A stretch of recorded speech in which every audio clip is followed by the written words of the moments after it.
Alright, magandang araw po sa inyong lahat mga kababayan, Batang Maynila to it's. Pag-usapan natin, ayan po, si Congressman Pulong Duterte at si Colonel Bosita. Nabuisit po si Pulong Duterte dito kay Colonel Bosita. Bakit pa? Bakit ba nagagalit si Pulong Duterte kay Colonel Bosita? Basahin natin to. Nagalit si Pulong. Naglabas ng matapang na pahayag si Representative Paulo Pulong Duterte kaugnay sa naging insidente sa pagitan ng kampo ni Colonel Bonifacio Bosita at mga traffic enforcers sa Davao City hinggil sa pagpapatupad ng lokal na ordinansa laban sa maiingay na modified exhaust systems o kilala bilang Bora-Bora pipes. Sa kanyang pahayag, diretsahan niyang kwestiyon ang naging aksyon ni Bosita sa lungsod. Nakakapagtaka talaga sa laki ng Pilipinas, dito pa sa Davao na piling umiksena ni Mr. Bosita. Grabe talagang umiksena. Sabi ni Pulong Duterte, umiksena raw si Bosita. Ipinunto rin niya ang umano'y paraan ng pakikitungo nito sa mga city employees. Kung makasigaw sa mga city employees na maayos namang ginagawa ang trabaho nila, akala mo siya ang inihalal ng mga Davaoenyo para mamuno sa syudad. You were not elected here. Our people chose their leaders. Respect that. Ayos So, ayan po yung banat ni Pulong Duterte. Ito pa. Binigyan din ni Duterte ang legal na basihan pagpapatupad ng regulasyon. For your information, may City Ordinance number 0334-12, the Comprehensive Transport and Traffic Code of Davao City. Hindi ito basta trip lang ng LGU. It exists to protect public order, especially against excessively loud modified exhaust systems na wala naman dulot kundi istorbo, ingay at alarma lalo na sa gabi. Dagdag pa niya, mahalaga umano sa lungsod ang katahimikan at disiplina. Davao values discipline. Davao values peace and quiet. Hindi ito about pagpapasikat. It's about protecting communities, especially families, elderly residents, at mga batang natutulog sa gabi. Hinimok din niya ang tamang proseso ng advokasya. Kung gusto mong mag-advocate, gawin mo sa tamang paraan. Dialogue, not drama. Grabe naman yan, Pulong. Talaga nga tinitira mo si Bosita. Policy discussion, not public spectacle. Nagbigay pa siya ng halimbawa upang idiin ang epekto ng maiingay na tambutso. At kung sa tingin mo harmless ang Bora-Bora pipes, pwede naman siguro nating subukan. Dalhin natin sa tapat ng bahay mo, sabay-sabay paandarin sa 10 oras ng gabi. Tan-awon na to kung dili ka mabisit. Principle is easy to defend when it's not your neighborhood affected. Nanawagan din siya sa mga motorista, sa mga Davaoenyong motorista, sumunod tayo sa batas. Kung may kailangang amyendahan ang ordinansa, may proseso. The local government is open to consultation. That's how governance works, not through shouting matches, but through legislation and public dialogue. At ito, nagtapos siya sa kanyang matapang na payag. Criticism is welcome. Arrogance is not. So yan Colonel Bosita, arrogante ka daw. Arrogante ka daw, sabi ni Kong Pulong. Pero may naalala ako Yung nangganon siya nangganon siya sa nangganon siya sa isang bar.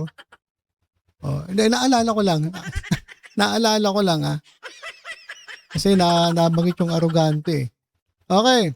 Asa na, nawala na tuloy ako. Arrogance is not.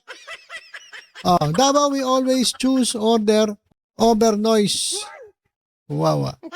Talagang order Kaya pala. Sa bar po nangyari yun. Ayaw. Siagit diri by kay ikaw Ray Bungol. Ayun lang. Hindi ko naintindihan. So ayun yung sinabi ni Pulong Duterte kay Bosita. Ito alam ko, bungol ka daw. Bungol at arrogante ka daw. Sabi ni Pulong Duterte. Pakinggan lang natin ito si kung paano makipag-usap si Colonel Bosita dito sa isang pulis niya sa Davao. Colonel,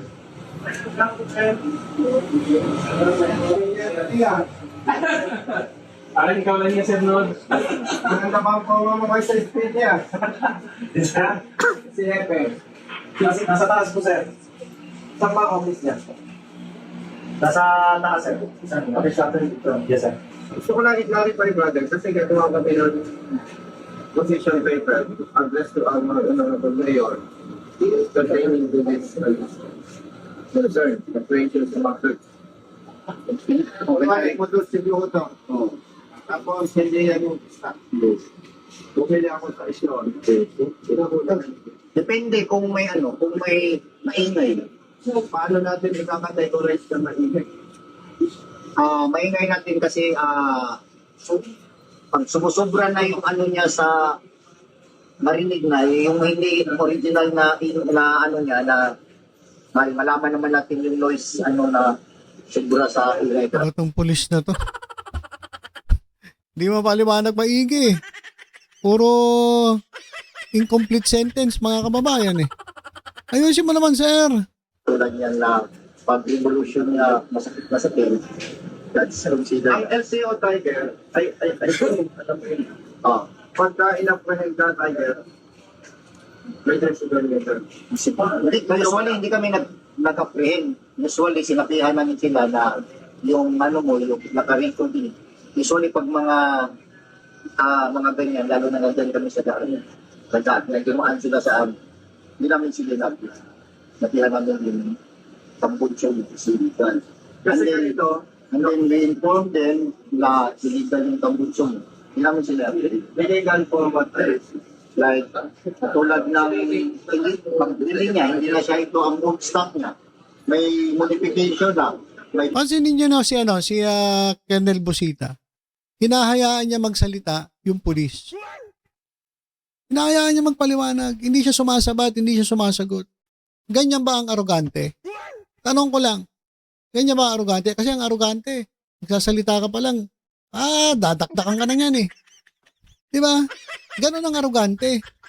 Pero ito si Colonel Busita, base dito sa napapanood natin, hinahayaan niya magpaliwanag itong pulis kahit na yung paliwanag niya magulo.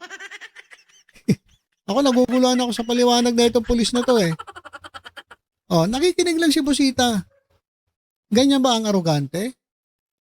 butas na yung ano niya, yung tambunsyon niya, ginawang na. Ginawang ano ba? Kung hindi mo, original siya, binutas niya. Tinanggalan niya ng sandinisir. Sumaingay na yun. Okay.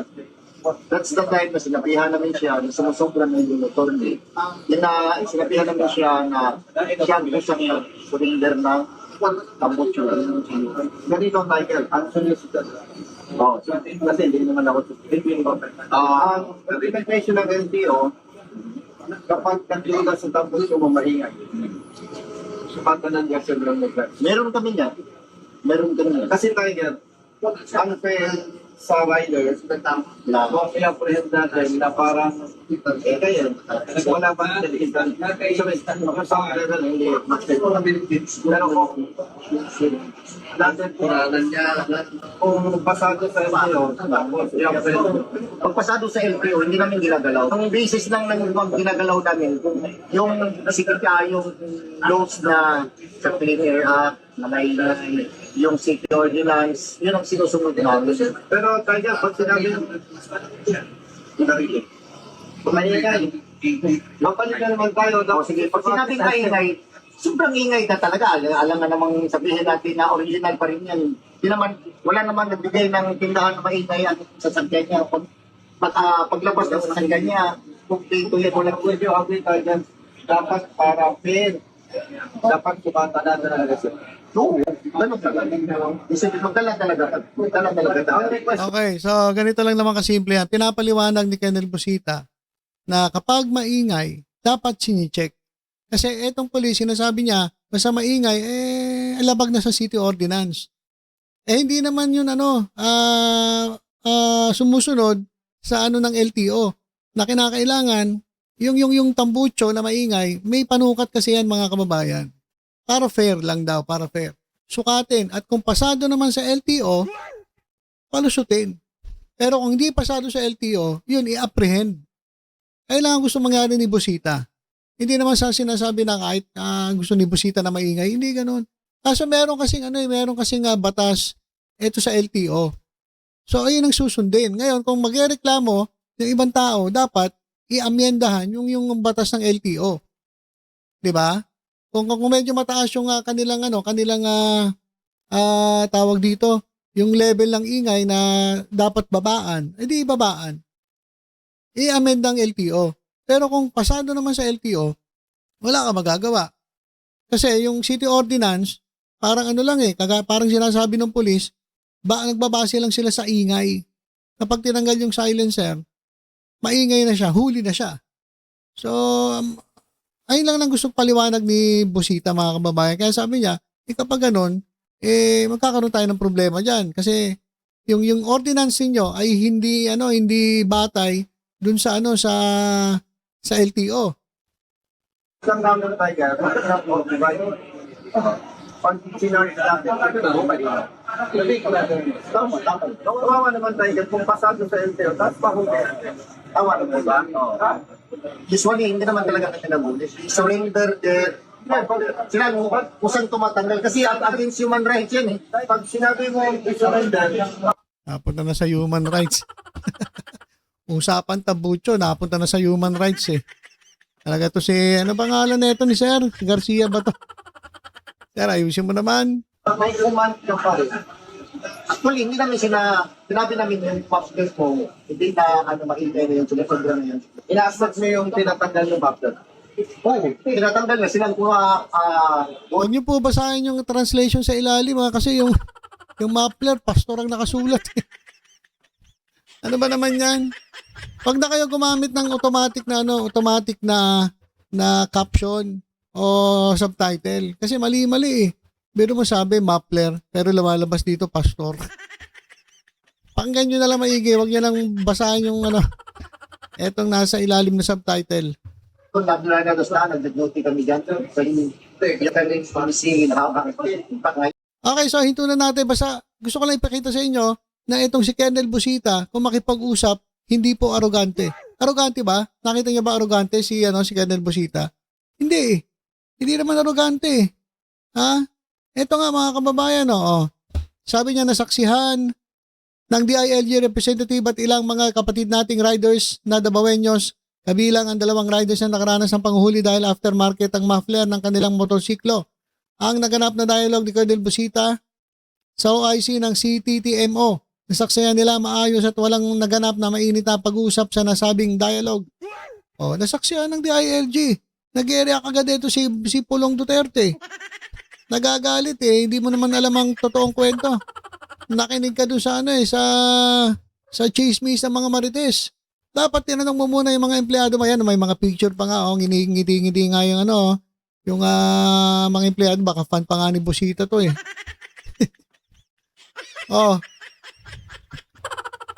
Ngayon ito, panoorin natin itong paliwanag ni Colonel Busita doon sa nangyari.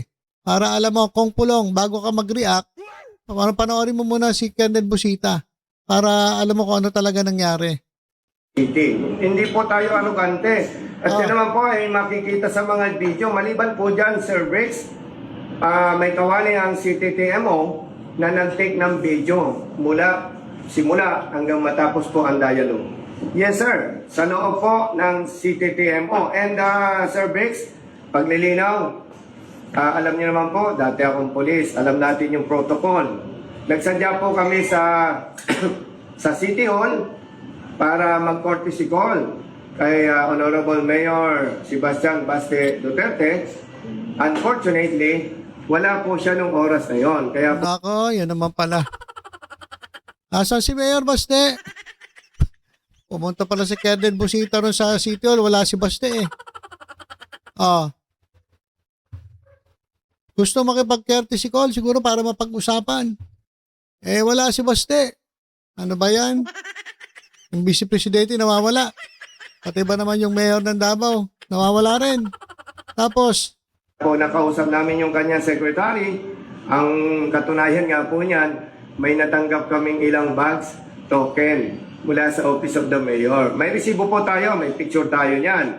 At dahil po doon, wala ang Honorable Mayor, pumunta rin po tayo sa Office of the Vice Mayor. Nakausap din po natin ang kanyang staff doon, ang Vice Mayor. Kapareho po ni Mayor Baste, nung oras na yon, wala siya. Kaya Naku, wala rin po yung Vice Mayor.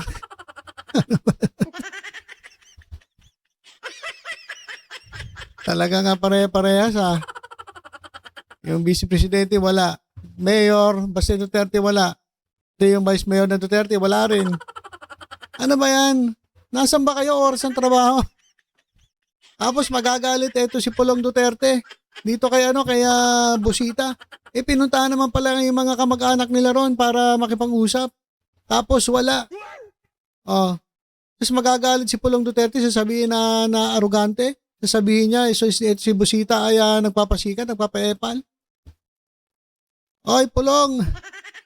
Ayan, makinig ka kay Kernel Busita para alam mo nangyari. Hindi yung dakdakan ng dakdak, nakikinig ka sa chismis. Ha?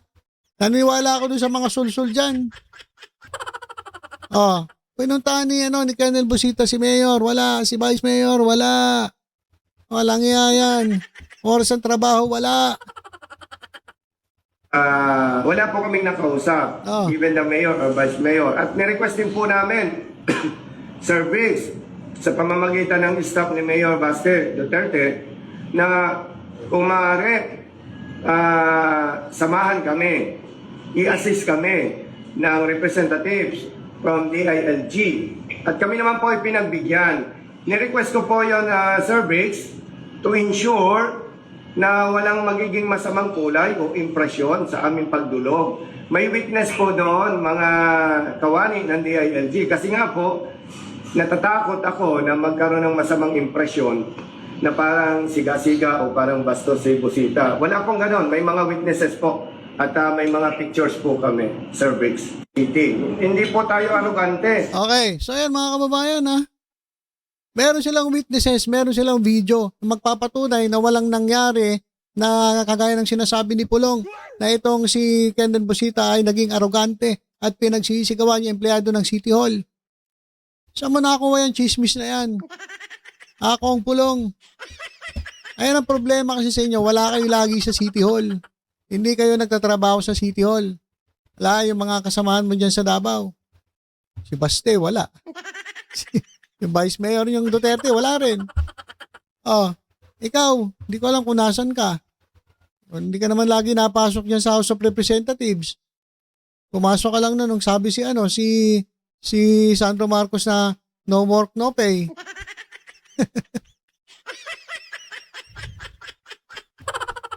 Ayan ang hirap kasi kapag naniniwala ka sa chismis. Kapag may nag-report sa'yo na hindi naman totoo, tapos naniniwala ka agad, tapos magsasalita ka sa media, sasabihin mo na kesyo bastos ito, kesyo arogante ito, kesyo nagpapasikat ito, at sa laki-laki ng Pilipinas, dito pa to nagpa-epal. O ngayon, hindi pala totoo. Yung balita sa'yo. O, ano ngayon ang sasabihin mo? Panininigan mo pa rin yung sinabi mo na mga masasakit na salita kay Kernel Busita? Walang iya talaga. Yan kasi ang hirap kaya kapag marami ka sa paligid mo na mga epal din. Yung mga, minsan, alam mo, nasisira tayo sa mga tao sa paligid natin eh. Tapos naniniwala ka. Ito, pinatunayan ni Kernel Busita, walang nangyaring sigawan, hindi siya arogante. Nakita naman natin kung paano siya makipag-usap sa pulis sa Davao. Tapos yung mga DDS, tuwan-tuwa. Oo nga. So, yun lang, mga kababayan. Kung Pulong Duterte, bago ka naman maniwala sa chismis, siguraduhin mo muna totoo. Hindi yung nagdadadakda ka dyan. O ano-ano pinagsasabi mo agad, tapos hindi naman pala totoo. Di ipahiya ka. Di ba? Nabudol ka ng chismoso mong kasamahan dyan na sinabi, na kung ano sinabi against Kernel Busita na hindi naman pala totoo. Di ba? Tanong mo yung mga employees mo. Hindi yung kung kani-kanino ka nakikinig. Alam nyo talaga. Talaga ilang beses na yan. Ilang beses na yan na naniniwala siya sa fake news. palibasa, fake news din kayo. Yan, dali niyo maniwala sa fake news. So yan mga kababayan, na pinabulaanan ni Colonel Busita yung binibintang sa kanya ni Congressman Pulong Duterte.